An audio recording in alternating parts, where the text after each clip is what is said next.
অনুষ্ঠানত উপস্থিত থকা আটাইলৈ মই শ্ৰদ্ধা জ্ঞাপন কৰিছোঁ, লগতে ৰাস পূজাৰ অভিনন্দন জ্ঞাপন কৰিছোঁ, শুভেচ্ছা জ্ঞাপন কৰিছোঁ।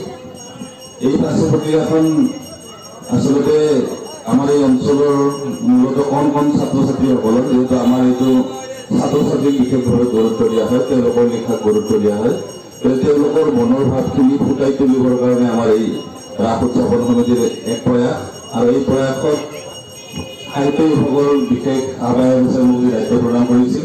সেই দায়িত্বটো মই মোৰ আমাৰ শাখাৰ সদস্যসকলৰ সহযোগত এইকেইদিন খুব তেওঁলোকে কষ্ট কৰিছে, আৰু এই কষ্টৰ মাজেৰে আজি এইখন আমি আপোনালোকৰ সন্মুখত আগবঢ়াই দিছোঁ। এইখিনিতে মই খুব চুটিকৈ দুটা কথা ক'ব বিচাৰিছোঁ। আপোনালোকে নিজৰ নিজৰ ওচৰৰ ছাত্ৰ ছাত্ৰী বা তেনেকুৱা কোনোবা থাকিলে ক'ব পাৰিব যে কোন কোন ছাত্ৰ ছাত্ৰীসকলে আচলতে স্বৰচিত লিখা বুলি ক'লে তেওঁলোকে বুজি নাপায়।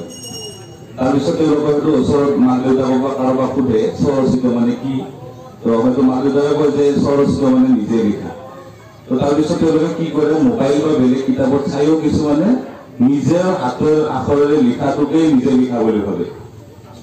কবিতাটো বেলেগৰ, তেওঁলোকে নিজে লিখা বুলি ভাবিলে আচলতে তেওঁলোকে সেইখিনি নাজানে বা আমি তেওঁলোকক জনাব পৰা নাই। তেনেকুৱা কবিতাও দুই এটা আমাৰ মাজলৈ আহে, আৰু এইটো হয়তো আমাৰ এই দুৰ্বলতা আমি তেওঁলোকক জনাব পৰা নাই। আমি ভৱিষ্যতে তেওঁলোকক জনাম। গতিকে স্বৰচিত মানে নিজৰ ভাৱখিনি প্ৰকাশ কৰি তেওঁলোকে বহুতে লিখিছে, কিন্তু দুই এজনে সেই বস্তুটো বুজি পোৱা নাই। গতিকে সেইটো আমি বুজাব লাগিব। গতিকে আপোনালোকৰ পৰা এইটো আশা কৰিছোঁ, আপোনালোকৰ ওচৰত তেনেকুৱা কোনোবা আগ্ৰহী ছাত্ৰ ছাত্ৰী থাকিলে তেওঁলোকক বুজাব। আৰু এই প্ৰাচী পত্ৰিকাখন সজাই পৰাই তোলাত আমাৰ অঞ্চলৰ উদীয়মান চিত্ৰশিল্পী আমাৰ মৰমৰ অনুৰাগ আৰু ময়ূৰে খুব কষ্ট কৰিছে। এইকেইদিন তেওঁলোকে প্ৰস্তুত অলংকৰণ কৰিছে, তেওঁলোকৰ উজ্জ্বল ভৱিষ্যত কামনা কৰিছোঁ। আৰু এই প্ৰাচী পত্ৰিকাখনত জড়িত থকা আটাইলৈ মই নাম ল'ব বিচৰা নাই, কাৰোবাৰ নাম লৈ যাব, গতিকে তেওঁলোকলৈ মই ধন্যবাদ জ্ঞাপন কৰিছোঁ।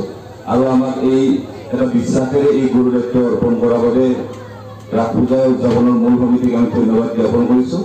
আৰু অনাগত দিনত আমাৰ এই প্ৰয়াস অব্যাহত থাকিব, ৰাইজৰ সহায় সহযোগিতা বিচাৰিছোঁ, আৰু এইখিনিকৈ মোৰ বক্তব্য সামৰণি মাৰিছোঁ। ধন্যবাদ।